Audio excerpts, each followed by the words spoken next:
Hi there, I'm Jules from thestonesoup.com and today I've got another fresh 6-ingredient dinner recipe for you.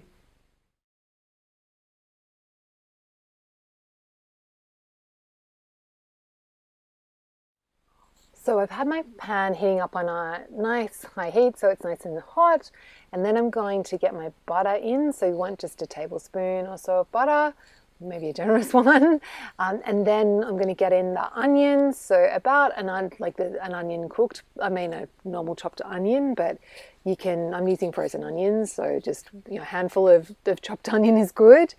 And then we're going to get in our cauliflower rice. So we want about 200 grams to 7 ounces of cauliflower. And I've actually just made my own frozen cauliflower rice in the food processor. And you can use fresh onion and fresh cauliflower, but I find that the frozen stuff works even better because the cell walls have already been broken down, so it actually cooks quite quickly.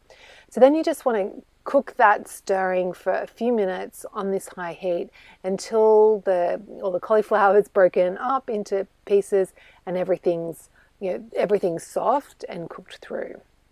So when your cauliflower and onion are soft and all the liquids evaporated, then it's time to get in the eggs. So I'm going to go with 4 eggs. So just but 3 could be fine depending on how hungry you are, or even 2 if you're not super hungry. So just crack in the eggs, and I've added a pinch of salt as well.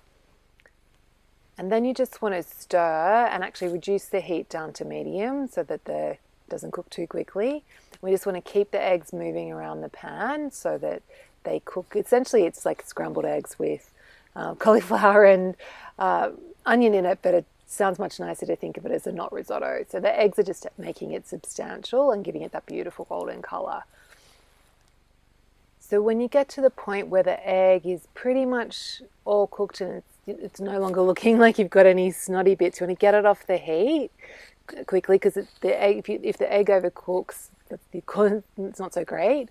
And then I've got half a cup of parmesan, just stir that in and then quickly get it out of the pan and onto a plate. And then I'm going to just garnish it with a little bit of parsley because I can't help myself. I need to have something green on my plate, but it would be fine to have exactly like that. And you might like to add a little bit more parmesan, but dinner is ready.